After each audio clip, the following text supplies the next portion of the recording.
You are saying that merong 30 gramong nakuha at according sa PIDEA is less than 10 grams, ba, ay magkakagulo tayo dito. Less talk, less mistake. No talk, no mistake. Can you kindly give this to Superintendent Angie, talagang ano ka, ang daming nagte-text sa iyo. I'm sorry, but I have to say this, pero can you kindly give to, galing sa Globe saka sa pakibigay kay Angie, para at least, I don't want to say something that is, baka mamaya, fake news yan. From Globe. Number mo ba yan? Mr. Chair, hindi. Hindi mo number yan. So, register sa Globe daw yan. But we have to confirm. Angie, baka makulong ka, baka mamaya, kapag yan, na-confirm namin sa Globe, na sa iyo, nakaregister lahat ng SIM card. Siguraduhin mo. Hindi po, sir. Hindi mo number yan? Hindi ko po. No, sige. Okay, I will not... Mr. Chair, can I Sige. talk po? Yeah, go ahead. Sige. Kasi unfair naman po sigurong yung mga binabasa po para lang po malaman po nila kung ano po trabaho ko. When it comes to the araw-araw po, kausap ko po yung mga commander or weekly, sila po, after ko po kasi silang kausapin, nagsusurrender po sila ng contrabands.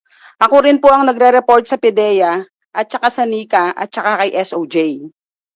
Ako rin po, sa akin din po, nagsusurrender ng droga. Just recently, nagsurrender po sila ng 30 grams of shabu. Okay, so 30 grams ng shabu na sinurrender, saan yung dinala yun? Because in accordance with the report of the PIDEA, for the last several months, they have submitted to us, akin yung report, parang may 10 grams.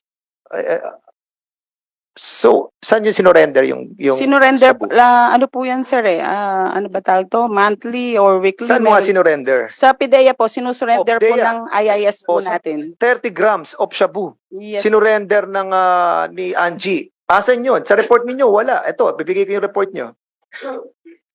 Go ahead, PIDEA. Sir, I will find out, but I think what she is referring to is that PIDEA is the repository of all drugs confiscated and seized.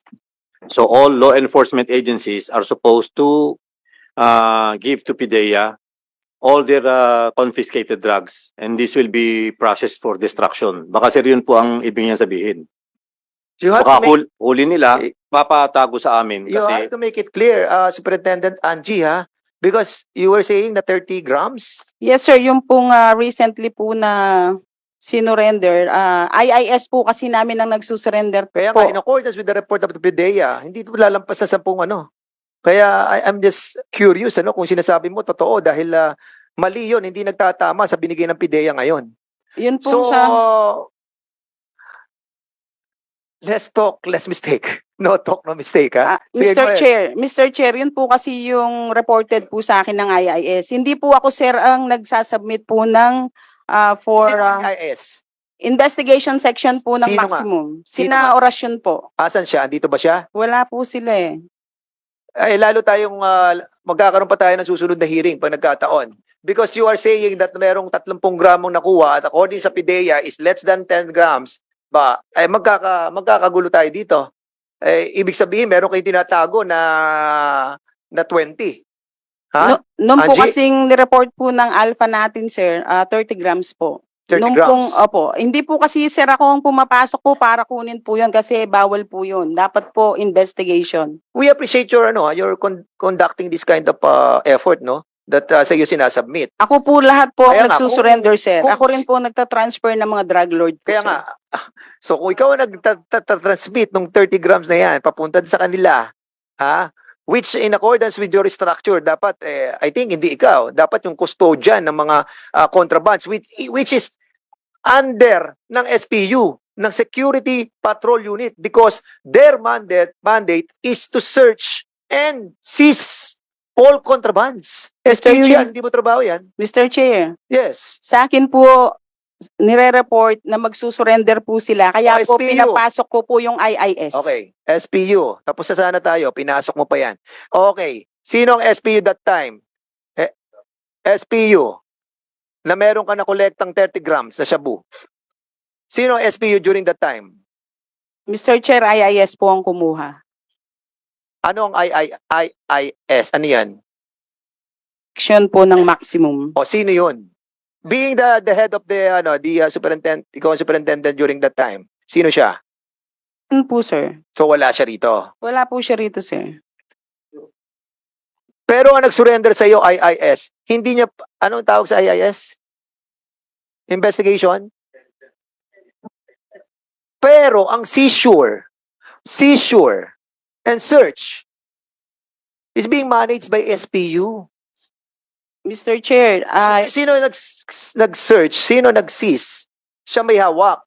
Dapat isusurrender sa iyo, kamo, isusurrender sa iyo, o isusurrender sa IIS? Mr. Chair, may I talk po? Sige, go ahead. Tumawag po yung alpha natin na may isusurrender po siyang 30 grams of shabu. Tumawag sa iyo. Kaya po, yung pong IIS, pinapunta ko po dun sa area. Have you not coordinated with the SPU since sila yung may under their wing yung mga kontraband na kinukuha sa loob? Pag- That's the mandate kasi Superintendent Angie eh. Sir, when So, it comes wait, to... Sandali, Angie. Ang problem sa iyo, because of your so many designations, hindi mo na alam kung ano yung function mo. Kasi structure tayo, organization tayo eh. Kapag nagkikling ka na sa ibang position, you have problem. You will be creating problems. And that's what's happening sa iyo. Hindi ko sinasabi na wag mong gawin 'yon, but you have to put it in the right channel. You have to call the SPU dahil sila nag-handle ng search and seizure. And then yung IIS na sinasayo, Investigation Intelligence Service. So sila lang nag-i-intel, sila nag-i-investigate, but they are not handling the seized contraband because that is being handled by the SPU. Sir, sa maximum po, inabutan ko na, sir. Sila po Huwag yung mong gawin ang hindi mo trabaho. Mr. Chair, hindi ko po ginawa yung mag-seizure or mag-search. Reported lang po sa akin, Mr. Chair. Kaya nga, pero sinabi mo, sinurrender mo sa PIDEA eh. Hindi po, sir. Sinurrender po ng IIS po sa PIDEA. Under ko po kasi sila, alam Mr. mo, Chair. Angie, okay, we will be conducting another hearing for this. Gusto mo? Tinapos ko na nga eh, yung ating at the end of the day, okay, tapusin na natin to, wala tayong patutunguhan. Because we have elevated our objective, no?